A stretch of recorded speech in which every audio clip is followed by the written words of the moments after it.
And I'm Teresa. I've been here somewhere around 20. And I'm a director here, but also we'll do the first half of training, and then Johnna is going to help do this module today. So today we're talking about S.E.L.F, okay? S.E.L.F is one of our treatment tools that we're going to talk about, and helps us in lots of different ways, as you'll see.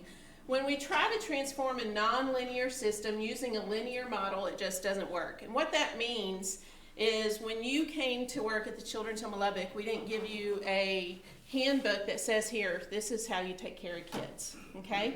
Because every kid is going to be different. And so it changes with every kid, and you cannot just say, here's the system to use, and it works for everybody, right?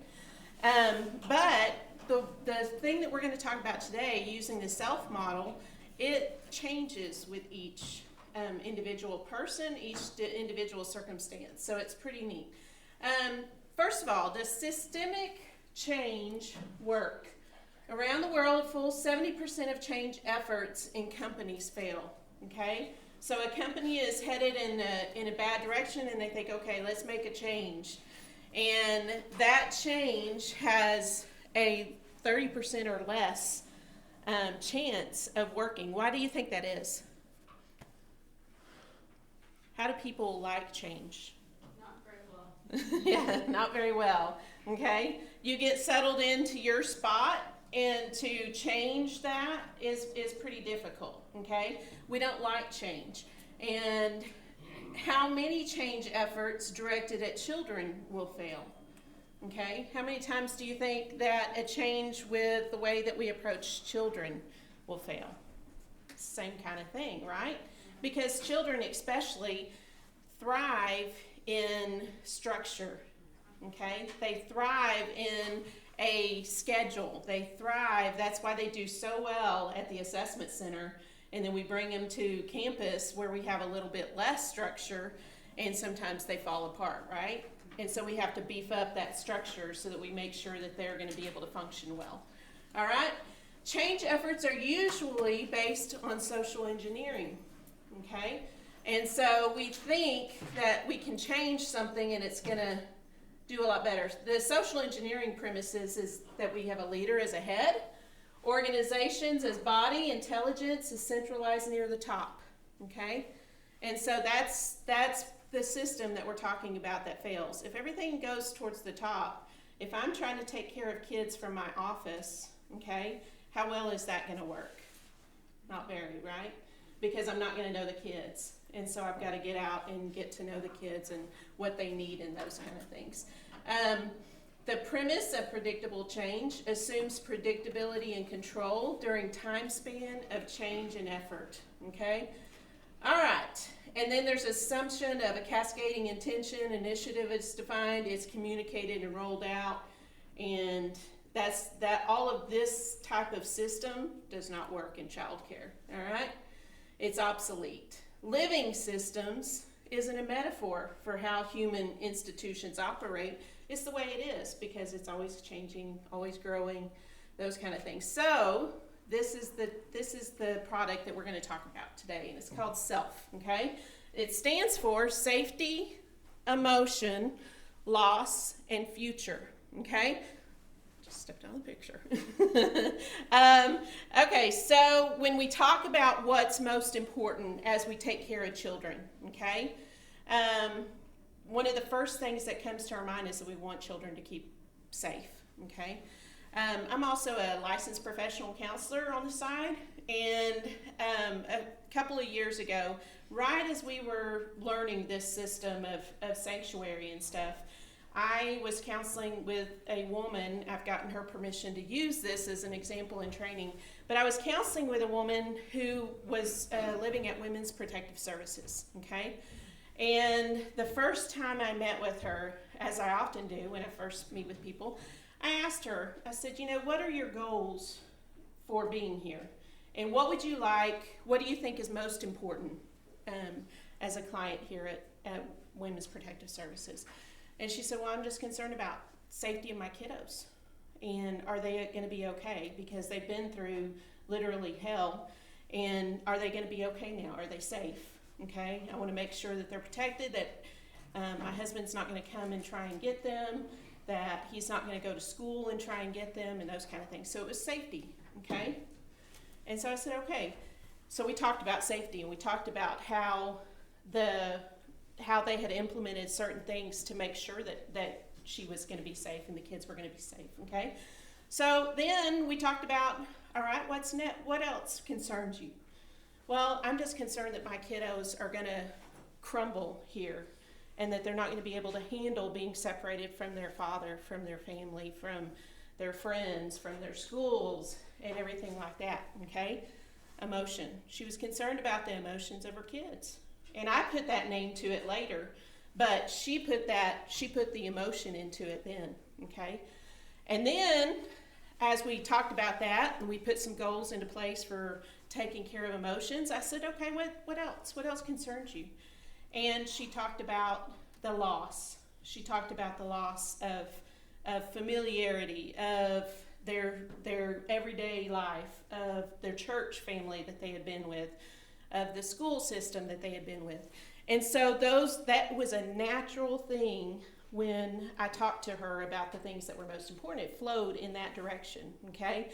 And as we talk about this system, the future is where the fun happens. The future is where we're able to plan for what's going to happen. How can we change the course of what's going to happen in this situation, okay? So we talk about the problem. We talk about safety, what's at risk here, okay? We talk about emotions and people's emotions that are involved here. We talk about loss and what we have lost throughout this, and then we talk about how to fix it, okay? So I want us to think about an example real quick. COVID, okay? What kind of things in COVID have caused you safety concerns? The fact that you can't go out without wearing a mask and be free to do your errands the way you want to. Good. Yeah. It changes the way that we have to get ready to go out and how we have to think about going out. What else? Health in general. Health in general. Okay. My health, my family's health, my parents' health, right? How do I keep from getting this? Very good. What else? Changes the way you move around in the store. Yeah. Changes everything about everyday life. How we move around in a store. You know, how we go to a restaurant. How are you going to go to a restaurant and wear a mask?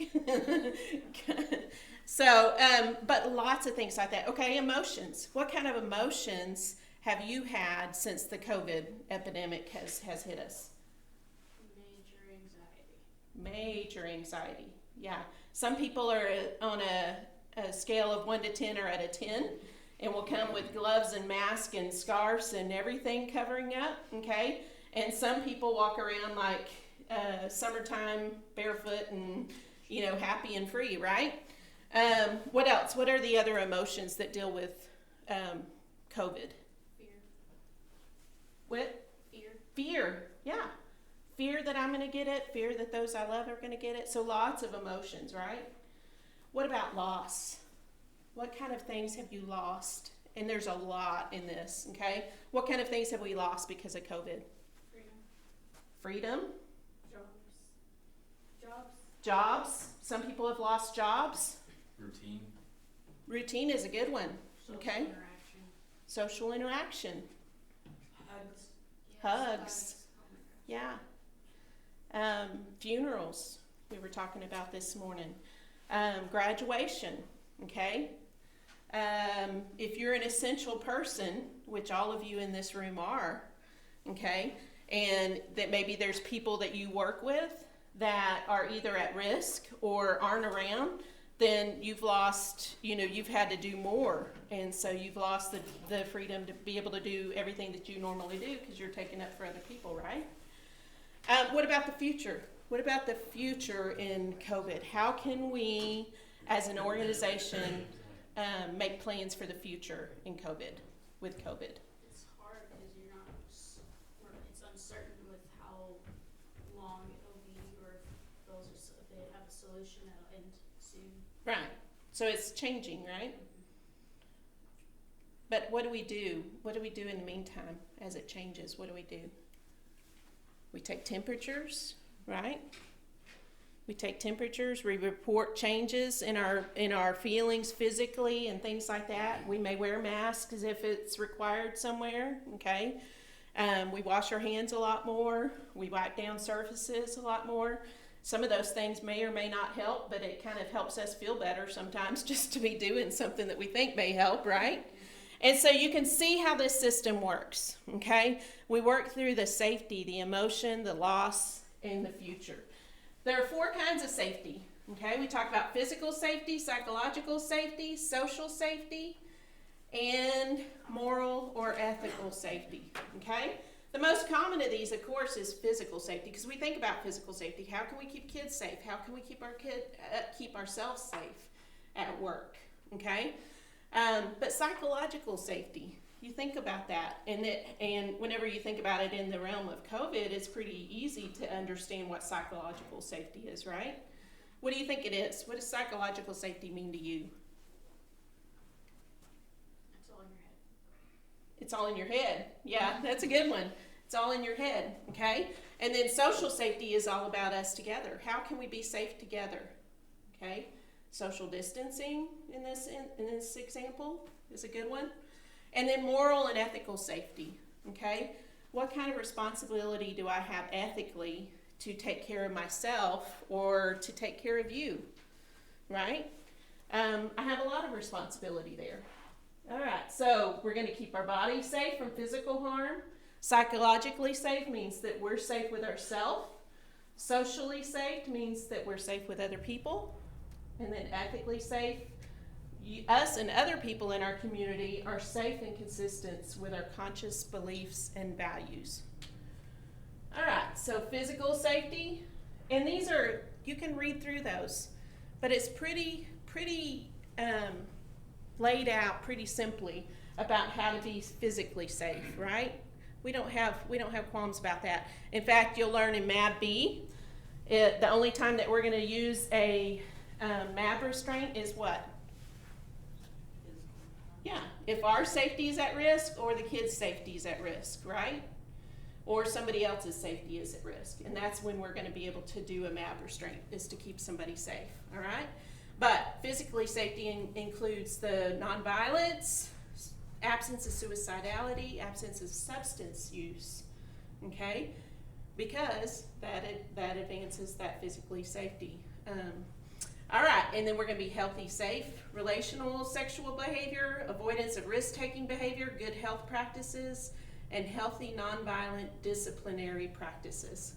Psychologically safe, self, it's all about ourself, okay? Keeping our self-protection, self-knowledge, self-efficacy, self-esteem, self-empowerment, self-control, self-discipline, okay? And that goes for kids too, because they have a right to be psychologically safe, okay, in this placement. And so if we put a risk to their psychological safety, that's not good. And so we got to pay attention to how can we help kiddos keep psychologically safe in this placement. And then social safety, okay? Social safety, safe attachments, safety in the group, exercise of responsible authority, and social responsibility, okay? And so when you think about your job here at Children's Home, what do you think are some of the concerns for social safety? If you're working on a team, how important is social safety? Pretty important, right? You got to believe in the people that you're working with, right? Especially if you're on shift with 8 kiddos, and you've got to be sure that all of them are safe as well. And so working as a team and being able to be socially safe together as we work with others is pretty important. All right, and then moral safety, I love this. I love this. Everything I ever needed to know, I learned in kindergarten. We share, we play fair, we don't hit people, put things back where you found them, clean up your own mess, don't take things that aren't yours, say you're sorry when you hurt somebody, wash your hands, flush, okay? Those are the important things about moral safety. And it sounds simple, especially when you think about it from a kindergartner's part. But how many times do we take those moral safety simple standards and don't really pay attention to them that much, all right? Okay, emotions. We need to give words for feelings: mad, sad, scared, glad, shamed, neither expressing nor surprising, but managing, trading in actions for words. And so you've learned about how do we do this with kiddos? How do we teach them to express their emotions?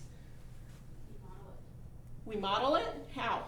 So, like if you're feeling upset, you could state that you're feeling mad and give them an example of why. Good. Maybe. How do we do that on a daily basis in the cottage? What is one thing that we can do in the cottage every day to make sure that everybody has a chance to express how they're feeling? Yeah, good. Community meeting, all right? And so we teach them that vocabulary so that instead of showing us how they feel, they can tell us how they feel, right? All right, and we teach new words. It's not good or bad because those aren't feelings, but we teach new words of how we're feeling. All right, loss. How many kiddos here do you think are dealing with loss? All of them. Okay, good answer. Good answer. What have they lost? Their routines, Families, routines. What else? friends, Friends, school, food. She said pets. What'd you say? She said pets. Pets. Pets is a good one. You talk to the kiddos about pets and they just light up, right? They've lost pets. They've lost their routine, their structure, their food, all of their dietary things. They're sitting in front of the TV or sitting in front of their iPad or computer and playing video games, right? Because they can't do that here. And so lots of grief and lots of loss. They haven't sometimes had the opportunity to say goodbye. Sydney and I were talking about a loss during COVID and not being able to say goodbye, and how difficult that is because you kind of have to put that on hold. And her feelings of wanting to be with her family are still there, and looking towards that in August, maybe getting to say goodbye to a grandma that passed away. So that's a big thing, is being able to grieve and being able to say goodbye. They've also lost, since they've been here, maybe a staff that has left, okay? It's not as big of an attachment, not as big of a loss maybe as their family, but it's still a loss. Or maybe they've lost kiddos in the cottage, okay? Or house parents. And so those are all still loss that everybody gets to deal with. But what we need to make sure that we refrain from reenactment, okay? That we don't take out our losses on our kiddos and somehow bring that into relationship, okay? But also have in mind that maybe that's what's going on whenever they behave a certain way, is that they're grieving or they are reenacting what has caused them grief or loss, okay? All right, but then we get to talk about moving on, okay? Is everything that's happened to our kiddos once they come to us a bad thing? No. And some of them will admit that. Some of them will admit when they leave or when they move on to a different place that they hope that they can stay doing as well in school as they've done with us. Or they hope that they can, continue their artwork that they learned how to do here, those kind of things. And so helping them kind of take some of those things with them as they move on is really important. The best part of S.E.L.F, though, is this one, is the future, okay? How can we take everything about safety, emotion, loss, and plan for a better future, okay? It changes trajectory, okay? We were headed one way, and now we're going to change it. We're going to change trajectory, our way, our direction, and we're going to head a different way. New attractors, different choices. We're going to use our imagination and have a vision. All right? What S.E.L.F gives us is a way of organizing complexity It's dynamic and nonlinear. It's phases that you move in and out of. Okay, we may be working on emotions for a while, and then we may go back to safety. We may work on the future for a little bit, go back to loss. But it's an accessible language. It gets everybody on the same page, and it's applicable to children, adults, families, staff, and organization. And so what we're going to do now is a little exercise to practice selfing a vignette, okay? And so, Chris, I'm going to put you over here with these ladies. And if y'all will work on this one. And this one here. And so read through the vignette and then self it. What are the safety factors? What are the emotion factors? Loss, and then future. How can we get to a better place as we work on this together? But that's good because we're a few minutes here.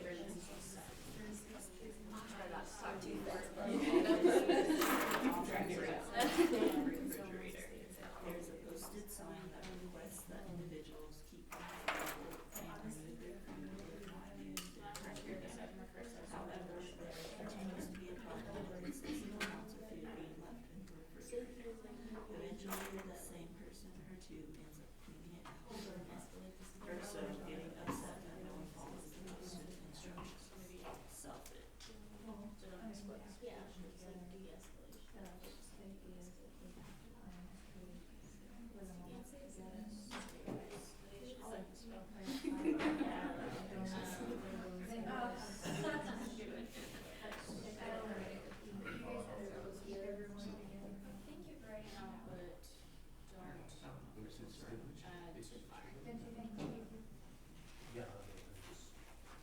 For emotion, it should be identify. Keep myself in a place where I can see that.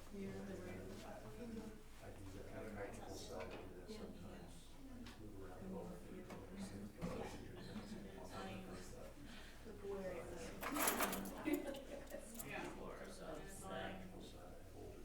want to say where the problem and so identifying where the problem is. People that are teaching it,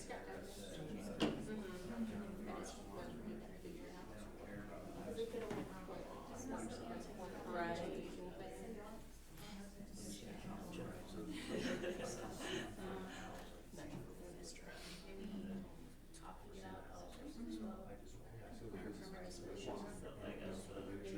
Kind of a safe space.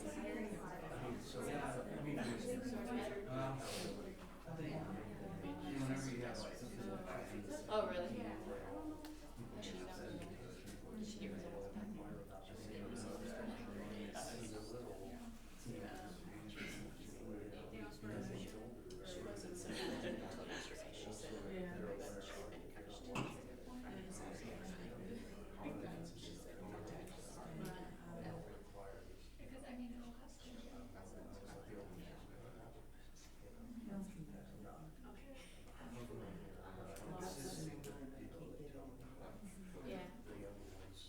So loss. Do you want to do that one? Do you want me to, you know, that's the one. Write that one. And then I feel like you lost some trust. That's that too.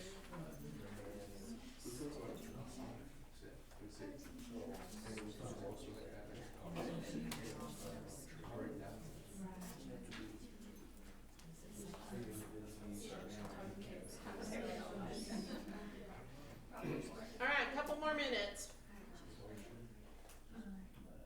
Dang it, loss of respect to. Okay, I lost my train of thought for a second. It was the kids. And maybe it's confidence in yourself. Being able to do your job.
what y'all discussed on each of the. Go ahead.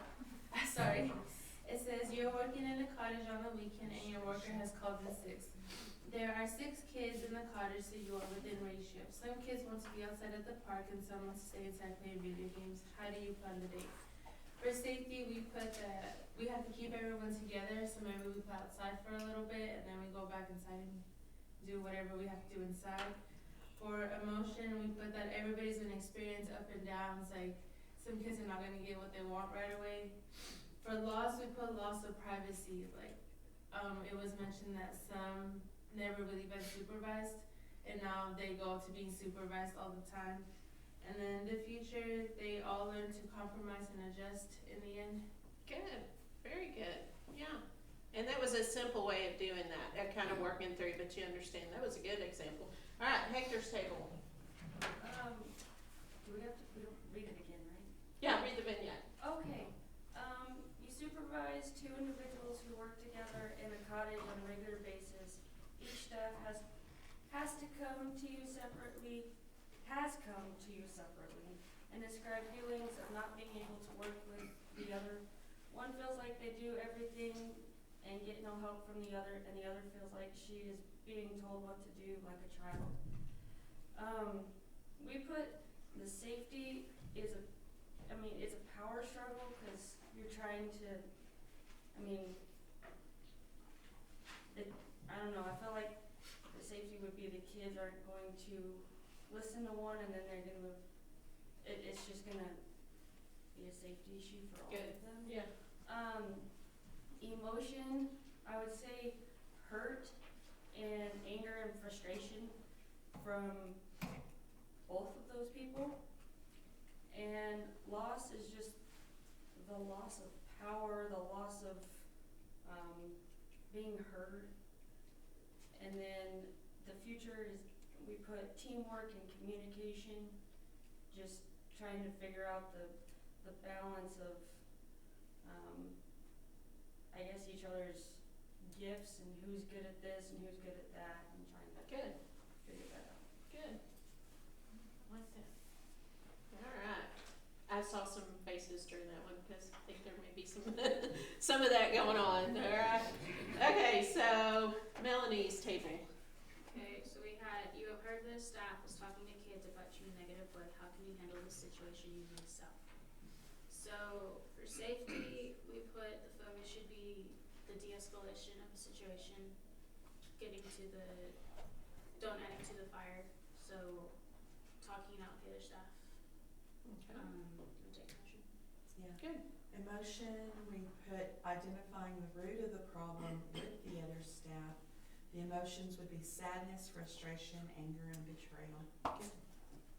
And Loss, we put there's a loss of trust, self-esteem, and then go ahead. respect with the other kids, with that staff, and then maybe confidence in yourself to do your job.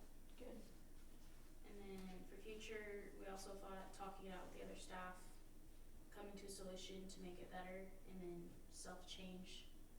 Good. Yeah, changing whatever you're doing wrong. Good. I like it. All right. Last one. Ours is a long one. So it says you work in an office where you share a common break room and refrigerator. There is a posted sign that requests that individuals keep things labeled and remove their food if not used in a timely manner. However, there continues to be a problem with excessive amounts of food being left in the refrigerator. Eventually, the same person or two end up cleaning it out every month or getting upset that no one follows the posted instructions. For safety, we said food safety and like health codes, especially here with them having to check those things. Emotions, for the people that are having to clean it, they're upset, and then the people who don't really care, they're kind of not caring and just dismissing the situation. We said loss of harmony, since they're kind of on opposite sides. And for the future, to come to a compromise on who cleans it, or maybe just putting a lock where certain people have access to it. Getting your own refrigerator. All right. Johnna is going to talk to us about our tool for S.E.L.F. Okay, so the tool for this one is actually very specific to case managers. So you may not all use this tool, but those of you who work with kids, especially you write progress notes, IRs, all that, you contribute to treatment plans, whether you know it or not. And you're also, if you work directly with the kids, you're part of their treatment team, even if it's kind of extended. But okay, so what is a treatment planning conference? You may hear it referred to as a plan of service meeting. And it is just a meeting that we have after the first 30 days after a kid gets to campus. So at that point, it's kind of changed actually with St. Francis and all of this. But at that point, St. Francis, CPS, parents if possible, kid, and then case manager and house parents all get together and talk about how the first 30 days have gone. And then after that first 30-day meeting, we have one every 90 days after that. So it's really just a chance for us all to get together to talk about anything that's going on, talk about basically everything. Every time I meet with a kid, they're like, "Miss, you ask way too many questions during this meeting." I'm like, "Well, this is what I have to do." So yeah, it's just really a time for us to get together. I try to let the kid talk as much as possible, but obviously I have to ask questions, so they get annoyed with that. But it uses democracy, which I don't know y'all have heard. That's another one of the commitments. It just gives us a way to, if the kid has an issue with the house parent or kid has another issue with another kid, then we just talk openly about it and figure out what we can do to make things better while the kid's living here. So that's kind of where direct care staff can come in.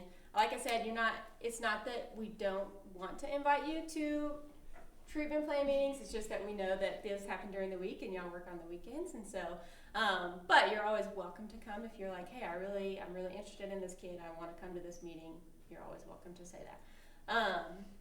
But like I said, when you write progress notes, you write IRs, we take all of that into the treatment plan meeting. So how do you run one?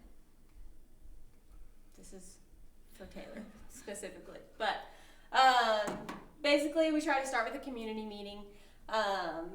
The kids always like to do those, especially if their parents are at the meeting. They really like to introduce the community meeting and show them what they do in the cottage and all that kind of stuff. And overall, I try to focus on the positive. So even if I'm meeting with a kid who's having a lot of behavioral issues, I try to not focus so much on that, but focus overall on what their goals are. So like we said, we're talking about safety, emotion, loss, and future. So everybody that's in these meetings is focused on making sure that the kid is safe, that they're processing emotions, that they're working through their losses, and that they're getting help with those losses, and then that we're trying to help them have a better future. However long they're here, if they're here with us for a couple years, then we're helping them work towards a better future, and then even past when they leave us. So why do we use S.E.L.F? Like I just said, it fosters a shared language, organizes how we talk about treatment, keeps a focus on trauma, keeps a focus on growth and change, and is consistent. That way every meeting we know what we're talking about. And it helps with, like Taylor's a new case manager, and so she'll get to probably sit in on a treatment plan meeting, and she'll see that we use the same language across whoever, whatever case manager it is. Of course, everything looks different depending on who's running it, but overall, the focus on sanctuary is the same. So, okay, so the way a treatment plan is set up, you've got, I want to say there's like maybe 10 different sections of each treatment plan, and I always mean to bring one to show you, but I always forget. But they're pretty extensive, so they'll go through different parts of safety. So we'll talk about school. We'll make sure that that they feel safe at school, that everything's going well there, that grades are good, that they're being successful in school. We'll talk about, of course, just healthcare. There's a healthcare section, and we'll talk about whether they feel good, especially over the last 3 months. I always make sure that none of them have the Rona. I always joke with them about it, and they get real touchy about it. We'll talk about what other sections. Oh, supervision, of course, is a big one. I always go over the rules with every kid that I meet with. I say, hey, you know, what's the rule in your cottage? Where can you be without staff? Where can you be, you know, if you're on campus, what are the rules about where you can be, all that kind of stuff.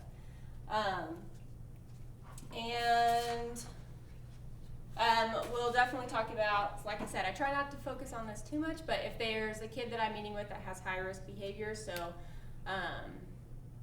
if I have a teenager who has run away several times, then we'll have to address those feelings, you know, talk about other ways to deal with the emotions that make her want to run away and figure out what we can do so that she doesn't keep running away. And I think that's pretty much it. And then we also talk about, or there's a section on there that talks about, you know, they've got access to on-call and different things like that that make sure that everybody's safe all the time. So then emotions. We talk about intellectual and developmental emotions. So we make sure that, especially like, so I have the teen mom cottage, so we talk about babies, you know, if they need to be evaluated by ECI, if it seems like they're behind developmentally or anything like that. And then you've got, you know, older kids who do have developmental delays or different intellectual issues that we have to talk about. And with CPS there and parents there, they want to make sure that their kid's doing really well. So we talk about those issues and our goals for those issues. And then we talk about therapy. We make sure that therapy's going well, that they're being seen. Sometimes we'll get to a meeting and they'll tell me that they haven't seen their therapist in several weeks. So I'm like, okay, I want to check on that for you.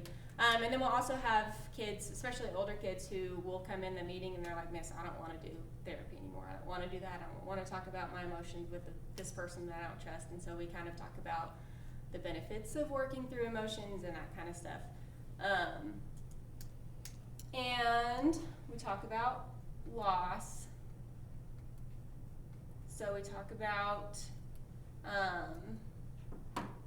there's sections that talk about, you know, where the kid's case is. And so since everybody's together, we talk about, you know, how their parents are doing with services, what the goal is for, like, what CPS's goal is. Are they going to return home? Are they not going to return home? It gets kind of hard to talk about this section because you don't want to give too much, you know, one way or the other, whether it sounds like things are going really well, or if it sounds like things aren't going well. So it's kind of tricky. You have to figure out what all you can do to talk about these things. But we talk about that, and then we just talk about visits. If parents are there, and we just ask them how it's going for them, how it's going for the kid, all of that. I've got several kids who don't get to have visits, and so we talk about, I always ask if there's somebody that they would like to have visits with that they haven't asked for yet, you know, that hasn't been approved yet. So we just always talk about that. But like I've said before, I don't like to focus on loss, so I try to just, if there's something huge that we need to address, then we'll talk about it, but try to kind of move forward. So that brings us to future. So I like plans of service or treatment plans because each section that I've talked about, so education, health, supervision, all sections have goals that I write out and that I talk to the kids about. So especially for everybody, I go through and I make sure that, you know, they have, what their goals are for the school year. So we meet and we say, hey, you know, what kind of grades do you want to get? Do you want to do athletics? What do you want to do in school this year? And so I make that a goal for them. And then for older kids, we've got two sections in particular that talk about like independent living skills goals. So for like cottage 5, 6, and 7, we talk about PAL classes. So those are things that they go through once they turn 16, and it teaches them all sorts of independent living skills. And they all have to go through it while they're in care. So that's kind of just like a standard goal that I have. And then we talk about, you know, depending on if I'm talking to a kid who's 17, we talk about where they want to live when they turn 18, if they want to stay in care, if they want to talk about the extended care option that they have. We talk about money. Money's a big thing that we talk about with the older ones because they're very much like, you know, I don't know have a bank account. I don't know how to manage my money. I don't know how to budget. So we talk about that. I just recently started doing this thing where I give them like a goal sheet to do, and I think it's been really good for them because they get to take it home. And I always tell them, we don't have to do this right now. You don't have to fill it out all at once, but it has sections for housing, for how they're going to get a car, what they want to go to college for. If they don't want to go to college, what do they want to do for a job, that kind of stuff. So it's really fun working with the older ones and helping them really plan towards the future. Whereas for younger ones, we're talking about goals for while they're here, and then if they're starting to get where they're going, getting close to going home, then I talk about, hey, what's something you want to do once you get home with your parents, or that kind of stuff. But so overall, it's very future oriented. It's definitely what I try to focus on the most. And like I said, it's different for every case manager, so you do it. You'll figure out a groove and you'll get into it. But that is also where direct care comes in, direct care staff. So you are always welcome to pull up KaleidoCare, and you can pull up a kid's plan of service, and you can look through all their sections, and you can look at their goals and say, oh, okay, well, this kid has a goal of, I'm trying to think of anything in particular. Well, some of it they have a goal to like go outside and interact with others. Because we've got some who are more withdrawn and don't like to interact with others as much, and so I try to always make sure that's a goal for them. And so you can read that and say, oh, okay, well, I'm going to try to make sure that 2 times on Saturday I take so-and-so outside and we go to the park, and I try to get him to talk to other people. So you can always read that. You can, and in progress notes, if you did that, then you write that, and I see it later, and I'm like, oh, he met that goal. That's awesome. And I add that into his treatment plan. So that's what I mean in that. Not necessarily you're going to have to fill out a treatment plan on your own, but you're part of it. So that's one way that you can be part of that. And then, like I said, you're always welcome to say, hey, I want to come to this meeting for this kid. And I want to, because I know all of you are here because you want to make sure that they're safe and that they're working towards a better future. So that's sanctuary training for me. Sorry, I talked really fast. Okay, I have similar things that you just did, but these are more kid oriented, and there's only 2 different ones, so y'all